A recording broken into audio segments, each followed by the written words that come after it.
Assalamualaikum warahmatullahi wabarakatuh. Alhamdulillah hamdan katsiran thayyiban mubarakan fihi kama yuhibbu rabbuna wa yarda, wassalatu wassalamu ala nabiyyina Muhammad wa ala alihi wa sahbihi wa man sara ala nahjihi bi ihsanin ila yaumil wa ba'd. Hadirin yang dirahmati oleh Allah Subhanahu wa taala, tidak ada kata yang pantas untuk kita rangkai pada malam hari ini kecuali kata demi kata yang kita persembahkan dalam rangka bersyukur kepada Allah atas segala nikmat dan karunia yang Allah berikan kepada kita. Salawat dan salam semoga senantiasa tercurahkan kepada junjungan kita Nabi kita Muhammadin sallallahu alaihi wasallam beserta para keluarga, para sahabat dan orang-orang yang istiqomah berjalan di bawah naungan sunnah beliau sampai hari kiamat kelak. Hadirin yang dirahmati oleh Allah Subhanahu wa taala, pada kesempatan kali ini kita akan mengangkat salah satu kalamullah, salah satu firman Allah Subhanahu wa taala yang Allah firmankan di dalam surat Muhammad ayat 31, saat Allah Subhanahu wa taala berfirman, "Walanabluwannakum hatta na'lama al-mujahidina minkum was-sabirin wa nabluwa akhbarakum." Allah Subhanahu wa taala menyatakan, sungguh kami pasti akan menguji kalian sampai terbukti siapa di antara kalian yang bersungguh-sungguh, yang berjihad di atas kebenaran, dan siapa di antara kalian yang bersabar. Dan kita pasti, atau kami pasti akan menguji khobar-khobar kalian. Hadirin yang dirahmati oleh Allah Subhanahu wa taala, ini ayat perlu kita hadirkan di hadapan pelupuk mata kita, karena Allah sedang menjelaskan sebuah sunnatullah, sebuah sunnah kehidupan, yaitu sunnah kehidupan yang bernama ujian buat kita. Hadirin yang dirahmati oleh Allah Subhanahu wa taala, ada banyak hikmah yang bisa kita petik dari ayat ini. Dan di menit-menit berikutnya kita akan pelan-pelan kita bahas sesuai dengan keterbatasan dan kekurangan kita. Faedah yang pertama dari ayat yang mulia ini, ayat ini menjelaskan kepada kita, hadirin, bahwa Allah pasti akan menguji kita. Pasti itu.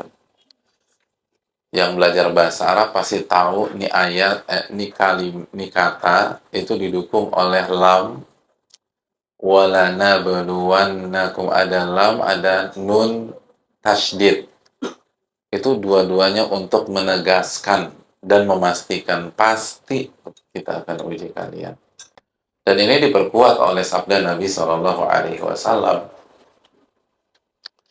ketika Nabi dalam hadis Tirmidzi menjelaskan dan memvisualisasikan kehidupan itu ibarat sebuah kotak persegi panjang.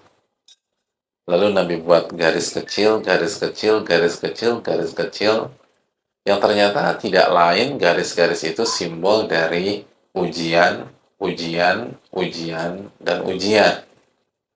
Sampai pada anti klimaksnya ujian yang bernama kematian. Jadi kata Nabi, tidaklah seseorang melewati ujian pertama kecuali dia akan berhadapan dengan ujian yang kedua. Selesai ujian yang kedua, dia akan berhadapan dengan ujian yang ketiga. Terus sampai ujian akhir yang bernama kematian. Jadi itu sudah merupakan kepastian. Hidup ini adalah kehidupan yang penuh dengan ujian dan masalah. dari ujian dan masalah. Makanya nggak heran wajah-wajah yang hadir pun adalah wajah-wajah yang banyak masalah. Itu wajar. Jadi nggak usah bingung. Ini ayatnya. Nggak usah bingung, nggak usah baper. Itu poin. Nggak ada hari tanpa ujian. Pasti ada ujian. Jadi hadirin yang dirahmati oleh Allah, jangan senang dan mengamini dulu kalau ada teman kita doain kita dengan doa seperti pokoknya gue doain lo nggak akan dapat ujian lagi di masa yang akan datang. Nah itu jangan diaminin, karena artinya dia doain kita mati hari ini gitu. Karena kalau nggak ada ujian mati. Jadi, amin ya, lo emang teman gue yang paling baik. Lo kan didoain mati kok dibilang baik. Mati nih mas. Kalau nggak ada ujian mati nih orang. Namanya ujian, namanya hidup itu pasti ada ujian. Nggak mungkin nggak ada ujian. Jadi kita pasti akan mendapatkan ujian. Dan inilah filosofi dari dunia. Ini adalah konsep dari dunia. Makanya seorang mukmin yang mengerti benar Al-Quranul Karim dan hadis Nabi SAW itu nggak shock ketika menghadapi ujian, nggak drop. Al-Imam Ibnul Qayyim, pernah dengar nama itu? Al-Imam Ibnul Qayyim itu mengatakan bahwa hendaknya seorang mukmin menghadapi ujian itu seperti dia menghadapi musim panas dan musim dingin gitu. Menghadapi musim panas dan musim dingin.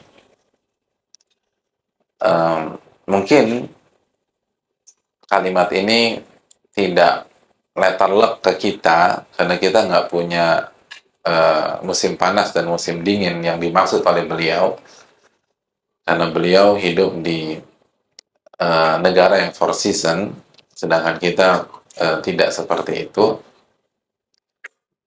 Tapi bisa kita analogikan seperti musim hujan dan musim panas misalnya. Gitu.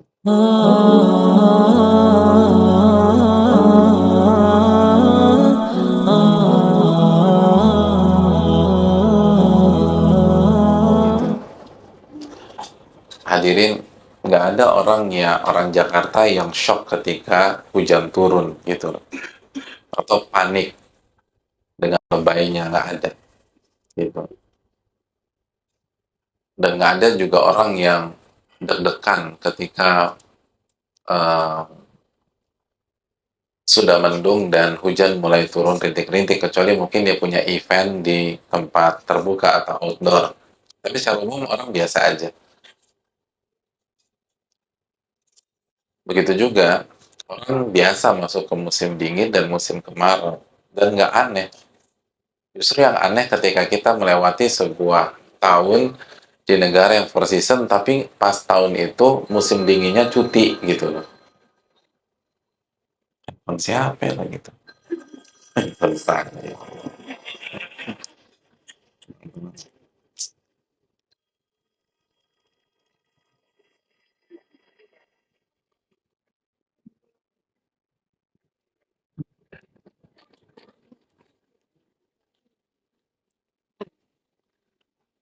Ya. Hadirin yang dirahmati oleh Allah Subhanahu wa Ta'ala, jadi nggak perlu terlalu shock, nggak perlu kaget, nggak usah heboh. Gue nggak nyangka lo kayak begini, nggak perlu. Ujian itu normal. Justru yang bingung tadi apa? Kita melewati sebuah tahun nggak ada musim hujannya, itu baru bingung. 2018 nggak ada musim hujan ya, itu bingung tuh baru. Kalau musim hujan biasa. Yang harus kita lakukan bukan kaget dan bukan shock. Yang harus kita lakukan adalah melakukan persiapan. bekal gitu loh. Orang akan ngetawain kita kalau misalnya hari ini kita terbang lalu kita landing di Amerika misalnya, lalu kita shock ketika kita dapat suhu itu -2, -5, -10. Semua akan ketawain, Mas, di Amerika itu Desember, Januari itu musim dingin gitu.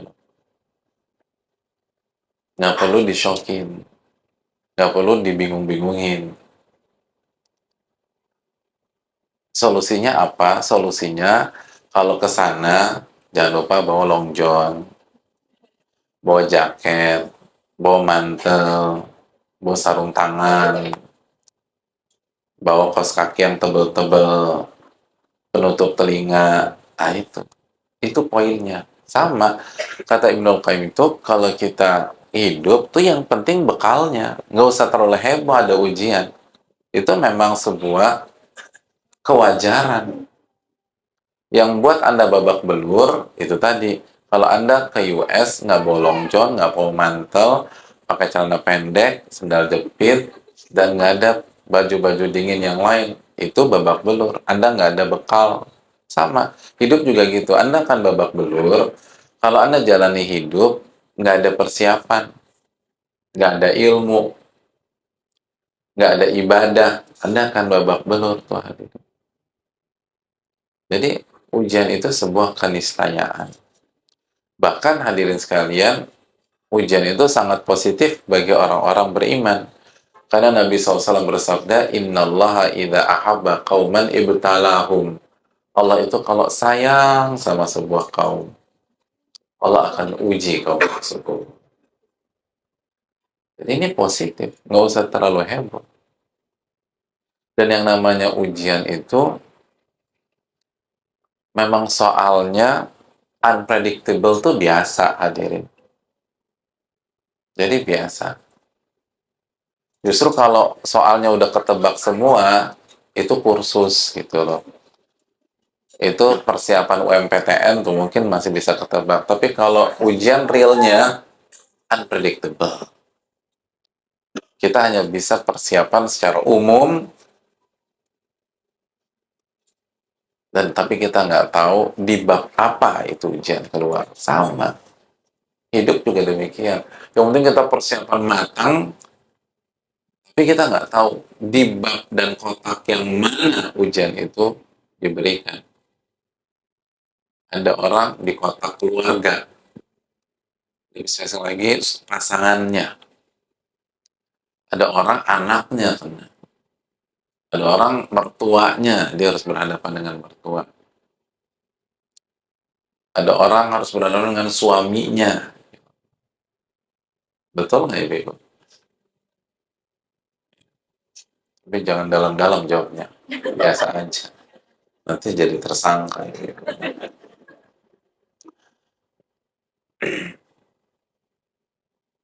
Kan begitu hadirin hadirin.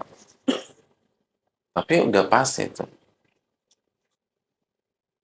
Ya coba kita tanya Bu Aisyah hafizahullah. Memangnya dulu ada prediksi dengan kondisi kesehatan Pak Wisnu pada hari ini Bu Aisyah? Nggak ada. Jadi itu ujian tuh gitu. Kita nggak tahu di bab mana yang diuji. Tapi kalau kita persiapan dari awal dengan matang, lancar tuh ujian insya Allah. Insya Allah lancar. Itu poin. Poin yang berikutnya kata para ulama, sampai kapan tuh ujian datang? Allah mengatakan hatta na'lamal mujahidina minkum wassabirin. Kami pasti akan menguji kalian sampai terbukti siapa orang-orang yang bersungguh-sungguh dalam berjuang. Bahkan diksi atau kata yang Allah pilih adalah mujahidin. Dan ulama tafsir ketika membawakan ayat ini, banyak di antara mereka mengatakan jihad di sini adalah jihad secara umum. Artinya berjuang secara totalitas. Digunakan diksi jihad karena berjuangnya harus 1000%. Karena kalau kita ditaruh di medan jihad, maka kita nggak akan keluarkan kemampuan hanya 95 atau 96%. Kita kasih 1000% tuh. Karena kalau nggak mati. Nah, begitu juga dalam kita menghadapi ujian-ujian keseharian. Allah tuh pengen kalau kita diuji, kita berjuang 1000% untuk ujian tersebut. Dihadapi dengan serius gitu. Berusaha berjalan di atas relnya. Sabar, kata Allah. Untuk buktikan itu aja. Bener nggak sabar? Bener nggak mau all out gitu loh. Dan kita dituntut harus berjuang secara all out. Makanya sering kali misalnya dalam case masalah keluarga dan angka perceraian di Indonesia itu semakin memprihatinkan. 2017 saja angkanya sudah 18,8% perceraian. Makanya banyak pembicara membulatkan angka perceraian itu kurang lebih 20%. 20%. Jadi setiap ada 10 yang nikah, 2 cerai. 2 cerai gitu. Hari Ahad depan kita dapat undangan 10 undangan, nih kayaknya 2 nih cerai. Ya nggak juga begitu kan. Skupnya nggak hanya 10 yang punya kenalan kita, tapi secara umum gitu loh, jangan gitu juga. Aku punya undangan 10, mana yang cerai kira-kira? Karena ini secara umum, bukan skup kita aja. Tapi itu kenyataannya hadirin. Nah, banyak pihak konsul dan eh, minta masukan. Dan banyak biasanya istri-istri atau ibu-ibu yang minta masukan. Karena dari angka segitu, mayoritas itu data hari ini, itu hulu. Gugat cerai dari pihak istri. Ya istrinya, suaminya beginilah gitu loh. Ada yang nggak kerja lah, ada yang selingkuh lah gitu loh. Ada yang main belakang lah, ada yang main depan lah.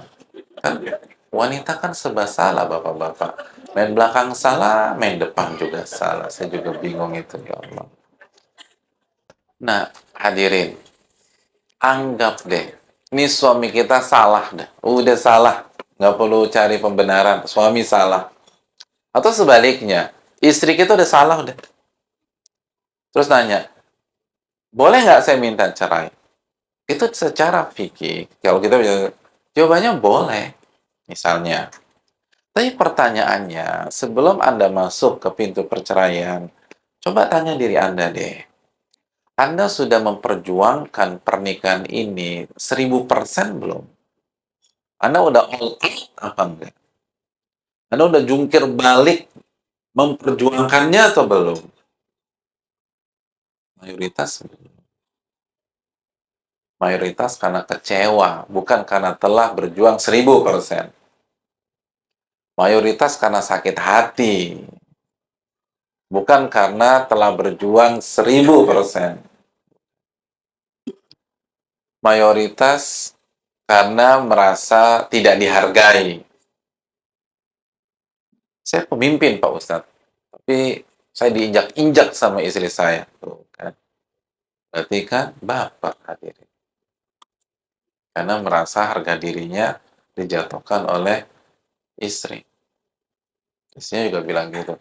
Saya merasa nggak dihargai oleh suami saya, Pak Ustadz. Jadi kecewa, bukan karena fight. Maka wajar tipe-tipe yang seperti ini akan mendapatkan kegagalan di kehidupannya berikutnya. Kenapa? Karena nggak akan selesai tuh. Kan Allah bilang, kami akan uji kalian sampai terbukti. Buktiin dulu sama Allah. Kita berjuang 1000%. Kalau enggak. Jadi kita harus tanggalkan dulu emosi kita. Kita harus tanggalkan dulu gengsi kita. Kita harus tanggalkan dulu harga diri kita. Harus berjuang 1000%. Yang namanya, kan makanya lu mengatakan mujahidin. Yang namanya di jihad udah nggak ngemain gengsi-gengsian lagi. Nggak ada udah. Itu totalitas berjuang. Nah pertanyaannya udah belum tuh? Mayoritas belum. Karena apa? Karena nafsu. Karena apa? Karena emosi. Dan jangan berharap kita dapat hasil yang terbaik. Tapi Pak Ustadz, aku udah istikharah. Iya istikharah. Ya sama fulus kan, sama duit. Iya udah doa. Tapi kalau ngerem di rumah, kapan dapat duit gitu loh. Gitu aja. Kapan Allah kasih rezeki buat Anda kalau Anda nggak mau berjuang, kalau Anda nggak mau berikhtiar. Pokoknya kan gitu hadirin. Ini makanya nih ayat penting banget buat kita. Allah akan uji kalian sampai kalian terbukti totalitas dalam berjuang.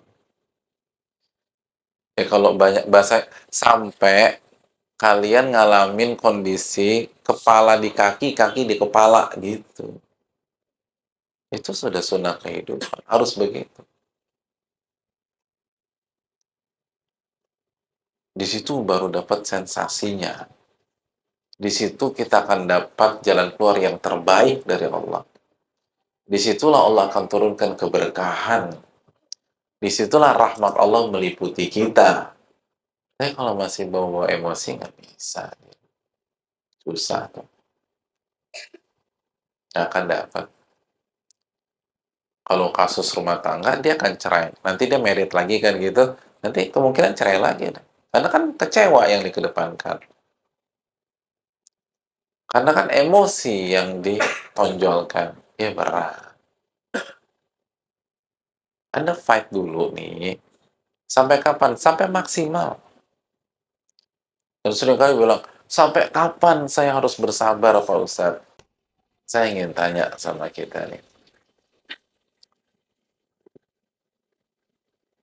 Solusi itu, jalan keluar itu, yang ngasih siapa? Allah. Ya, yang ngasih Allah. Tuh. Berarti itu wilayah Allah. Kita ada banyak masalah. Itu, masalah itu, solusinya itu wilayah Allah. Allah yang ngasih. Kalau itu wilayahnya Allah, jangan kita urusin. Semakin kita urusin, semakin pening tuh kepala. Itu urusan Allah. Allah berfirman dalam surat Al-Anbiya ayat 23.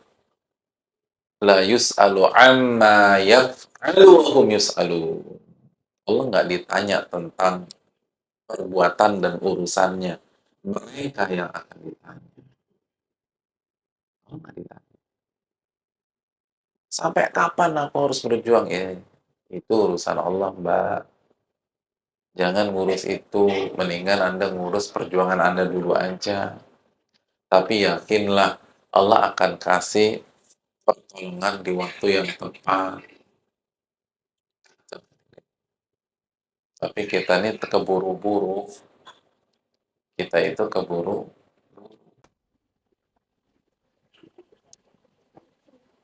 gitu. Jangan urus urusan Allah. Pening.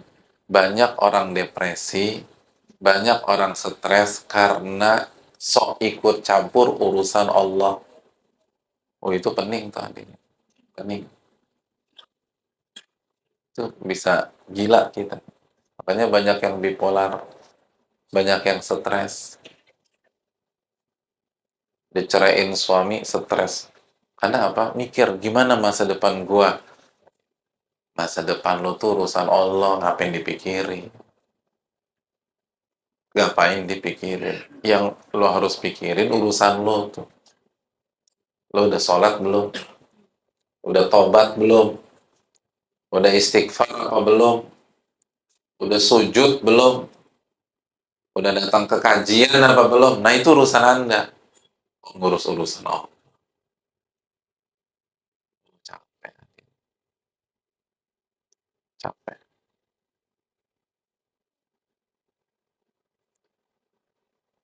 Ya simpel aja deh. Kalau besok Bill Gates kasih urusan Microsoft biar kita yang megang, kira-kira gimana tuh otak kita? Oh pecah tadi. Ya, stres gue nih. Itu masih manusia tuh. Itu udah bingung. Itu manusia. Bingung tuh kita. Ini ada orang lucunya sok ngurus urusan Allah. Ya bingung dia. Galau, pasti galau. Pasti galau. Gak bisa. Oh, bapak-bapak aja kalau sholat Jumat, waktu Jumat tinggal 5 menit lagi, terus khotibnya minta kita gantiin dia. Bingung kita tuh. Oh, pening kan.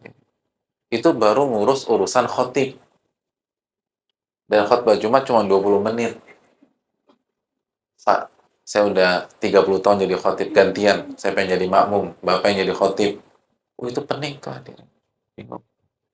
Itu hafalan yang cuman model trikul aja bisa nguak tuh di atas mimbar. Iya. Hafalan kita kan cuma kulhu, kul a'udzu bil falaq, kul a'udzu bin nas. Itu aja bisa nguak tuh. Grogi kita, bingung kita. Jadi jangan urus urusan orang. Kalau itu konsep kita, kan kita sering bilang, lo jangan urus urusan orang, urus diri lo sendiri. Nah, kok bisa ada orang tuh sibuk ngurus urusan Allah? Tugas Anda berjuang, bukan ribetin kapan datang pertolongan. Tugas kita sebagai suami mendidik istri dan anak-anak, bukan ngurusin kapan istri gua, anak gua berubah. Itu udah urusan Allah. Gitu. Tugas ibu-ibu jadi istri yang baik, ngarahin suami, bukan ngurus kapan suami gua royal ke gua. Gitu. Pak Ustadz, aku udah capek, Pak Ustadz. 5 tahun terus suamiku selalu suruh aku zuhud, zuhud, zuhud. Uang belanja minim. Itu urusan Allah deh. Kita tuh nikmatin aja mau suami kasih. Ini kita nih keribetan urus-urusan Allah. Urusan kita terbengkalai. Urusan kita nggak karu-karuan. Kan gitu. Tadinya mau nanya sama beliau, kalau Buffon udah ngurus urusan Neymar gimana jadinya tuh? Itu sama-sama di PSG kalau nggak salah. Monaco tuh. Jadi kalau ada kiper urus-urusan striker tuh berantakan. Habis deh. Nggak karu-karuan. Kiper urus urusan dia. Striker urus urusan dia. Ketemu tuh. Urusan kita berjuang. Berdoa. Minta yang terbaik. Jangan nanya-nanya urusan Allah. La yus'alu amma yaf'al. Allah udah kasih tuh garis. Allah nggak ditanya tentang urusannya. Kalian jangan nanya-nanya, kata Allah. Karena kalian yang ditanya, bukan Allah yang ditanya. Kan kita bisa sosokan di dunia. Coba di akhirat berani nanya gitu. Kan pada mingkem semua. Ya gitu. Jadi tugas kita berjuang, sabar. Gitu. Berjuang, sabar. Sampai kapan nggak usah dipikirin. Pasti ada hikmah.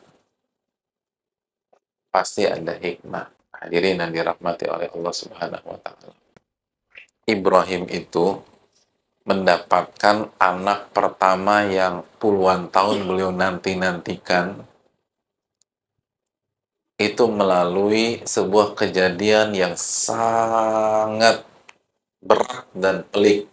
Istrinya diculik oleh Fir'aun, Sarah.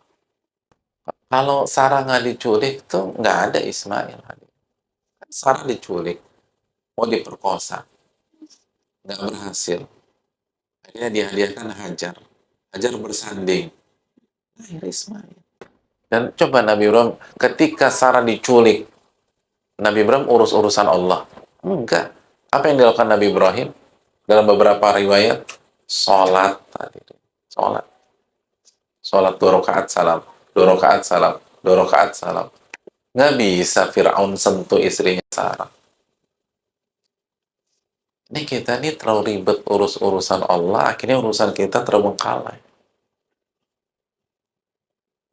Jangan urus urusan Allah, urus urusan kita.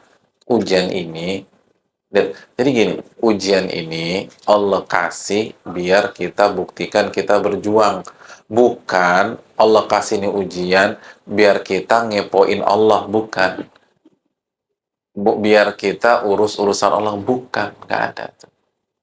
Itu yang perlu kita camkan. Berusahalah. Nanti Allah kasih jalan. Yakin sama Allah. Ini yang perlu kita camkan, hadirin. Makanya kan sekali lagi Nabi SAW ketika disiksa atau ketika diintimidasi, ditekan di kota Mekah, dan satu demi satu sahabat beliau udah hijrah ke Madinah, dan beliau bertahan dengan sebagian kecil para sahabatnya, dan hampir setiap saat ditanya, kapan engkau hijrah atau kapan kita hijrah? Nabi simpel, jawabannya apa? Lam umar bil hijrah. Aku belum diperintahkan untuk berhijrah. Gitu. Nah, nanya kapan ya? Gue juga bingung nih. Kenapa Allah nggak suruh aku hijrah? Itu udah berat di sini. Enggak curcol begitu. Berjuang. Allah kasih ujian untuk apa? Untuk kita berjuang secara all out. Itu poin. Nah, makanya mumpung ada ibu juga. Allah, ayatnya kan Allah uji kita agar kita apa ibu? Berjuang, bukan curhat. Kadang-kadang kita kebanyakan curhat. Semua diceritain. Siap, memang ada ayatnya. Wala nabluwannakum hatta, apa curhat itu bahasa Arabnya? Curhat, curhat. Ya. Sampai kalian curhat tuh nggak ada ya. Kenapa kebanyakan ngomong? Cerita sana, cerita sini, tapi actionnya nonsense. Nggak ada begitu. Suruh berjuang kita. Berjuang. Dan kita sabar. Wal aqibatu littaqwa. Itu ending pasti untuk orang yang bertakwa. Nggak bohong nih. Pasti untuk orang yang bertakwa. Dan itu sejarah membuktikan. Sejarah membuktikan. Siapa orang berpikir Fir'aun terhempas dan mati di hadapan Nabi Musa? Oh, Nabi Musa yang kabur. Yang kabur siapa hadirin? Nabi Musa. Yang ngejar Fir'aun. Yang senjata lengkap Fir'aun. Yang terpojok Nabi Musa lagi. Yang mati Fir'aun. Gue bisa. Hebat ya. Ya itu Allah itu. Makanya jangan terlalu ribet urus-urusan Allah. Nggak ada di peta udah kayak gitu deh. Kan begitu. Yang dikejar Nabi Musa. Yang nggak punya senjata komplit Nabi Musa. Yang ke pojok Nabi Musa. Yang nggak bawa tentara Nabi Musa lagi. Yang mati Firaun. Tapi siapa di antara kita yang mau ngambil pelajaran? Itu pelajaran yang terakhir hadirin sekalian. Closing statement dalam ayat ini Allah berfirman, wa nabluwa akhbarakum. Dan pasti kami akan menguji khobar kalian. Di antara makna ayat ini, di antaranya kami akan menguji ucapan-ucapan lisan kalian. Nah, pasti diuji. Jadi gimana Pak Ustadz? Solusinya paling tidak 2. Yang pertama, jangan gampang mengklaim. Jangan gampang mengklaim. Karena begitu kita mengklaim, kita akan diuji sama Allah sesuai dengan klaim kita. Benar. Allah akan uji. Allah pasti akan uji. Ini kita banyak mengklaim.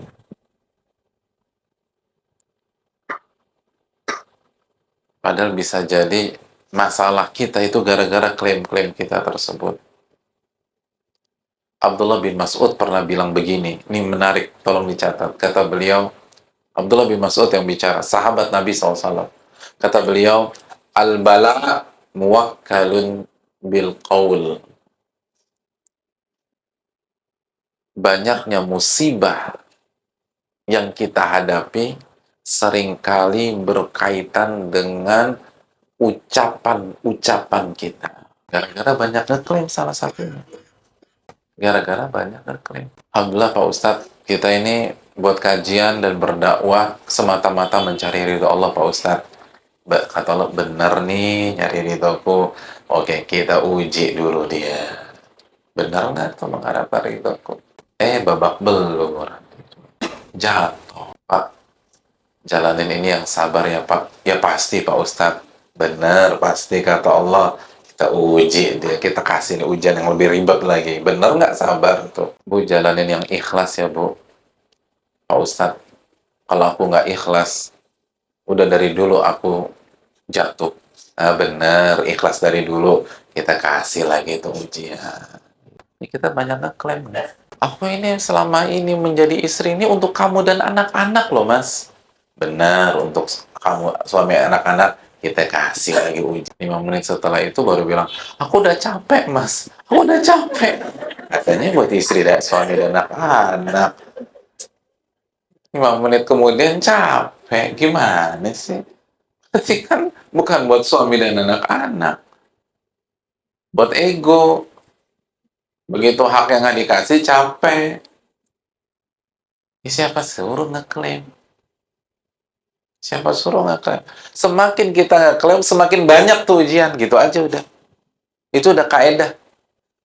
Kan ini didukung surat Al-Ankabut ayat 2. Apa kata Allah? Ahasiban nas an yutraku an yaqulu amanna wa hum la yuftanun. Emangnya manusia berpikir mereka akan dibiarkan begitu saja mengklaim saya atau kami beriman, sedangkan mereka nggak diuji sama Allah. Kita uji dia. Biar apa? Baca ayat berikutnya. Fala ya'lamanna Allahu alladhina shadaqu wa la ya'lamanna al-kadhibin. Biar ketahuan mana yang jujur, mana yang bohong. Jadi kita, kalau kita suka mengklaim ikhlas-ikhlas, kena diuji keikhlasan. Tambah berat lagi. Emangnya kalau kita nggak klaim diuji, tapi kalau udah klaim, tambah seru ujian. Tambah roller coaster ujiannya, kan Anda nggak klaim. Anda yang ngundang tuh ujian.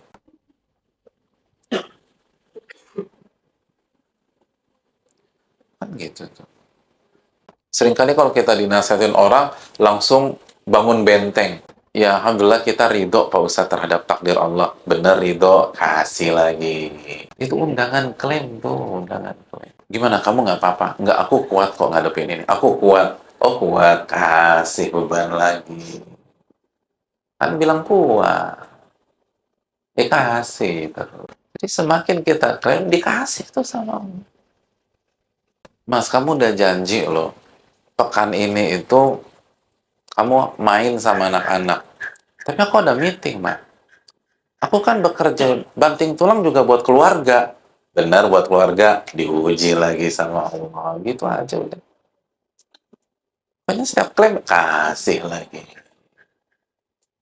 Allah udah bilang semua klaim tuh diuji. Diuji. Wana balua akhbarakum. Kita akan uji itu yang keluar dari lisan Anda. Hati-hati, jangan sampai makanya ini kan bahasa pergaulan apa sih? Kita bergaul nih. Kan ada istilahnya. Pak Ustadz, dia itu kemakan omongannya sendiri. Kan gitu. Itu ada dalilnya tuh omongan begitu. Konsep itu tuh ada dalam Al-Quran. Jadi hati-hati, jangan banyak mengklaim. Makanya para ulama tuh nggak berani banyak mengklaim. Itu yang diucapkan Abdullah bin Mas'ud. Ini banyak masalah, itu berkaitan dengan lisan kita sendiri. Lisan kita. Itu Abdullah bin Mas'ud. Abdullah bin Mas'ud itu mungkin bisa dikatakan top 5-nya sahabat dalam tafsir Al-Quran. Alimnya minta ampun, senior. Beliau yang bilang begitu. Kita karena nggak ngerti, ngomong banyak. Ya kemakan omongan.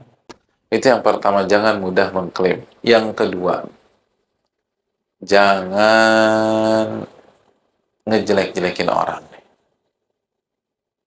Jangan nyinyir sama orang. Jangan mencela orang. Jangan caci maki orang, walaupun emang dia salah. Walaupun emang dia salah. Ada sebuah riwayat. Riwayat ini tidak valid dari Nabi SAW. Tapi dinyatakan oleh banyak ulama-ulama klasik. Barang siapa yang mencela saudaranya karena dosa yang dilakukan saudaranya, maka kemungkinan besar dia tidak akan meninggal dunia kecuali terjatuh ke dalam kesalahan yang sama. Itu poin. Abdullah bin Mas'ud. Ini Abdullah bin Mas'ud hadirin. Sampai mengatakan begini, "Lau sakhirtu min kalbin, la khashitu an akuna kalba." Kalau aku menjelek-jelekan seekor anjing, aku khawatir aku jadi anjing. Apa maknanya? Tuh sifat anjing jadi dalam diriku. Hati-hati. Kalau uji itu omongan kita, walaupun dia parah. Kenapa? Poinnya kan gini, kalau kita nyinyirin orang, apalagi caci maki orang, itu kan secara tidak langsung kita merasa bersih, hadirin. Kita merasa baik. Paling enggak kita merasa lebih baik daripada tuh orang. Nah, Allah uji, bener, lebih baik dari tuh orang, kita uji deh tuh. Jatuh habis itu diuji sama Allah. Itu konsepnya. Karena orang yang merasa lebih rendah nggak akan caci maki, nyinyirin, dan ngejatuhin orang lain. Maka hadirin sekalian, jangan mudah mengklaim dan jangan nyinyir sama orang, caci maki orang, hina orang walaupun dia salah. Tapi ini kemungkaran Pak Ustadz. Ya udah, nahi mungkar harus, hadirin. Tegas tuh harus. Nggak ada kita maju mundur. Tapi emang harus pakai caci makian. Sampaikan aja baik-baik. Ikutin aja Nabi SAW. Lemah lembut. Betul Nabi pernah tajam kepada sebagian orang, tapi itu bukan hukum asal, kata para ulama. Dan itu kasus-kasus tertentu.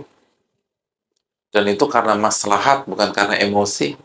Dan bukan merasa paling tinggi atau paling alim. Jadi ini yang bisa kita sampaikan.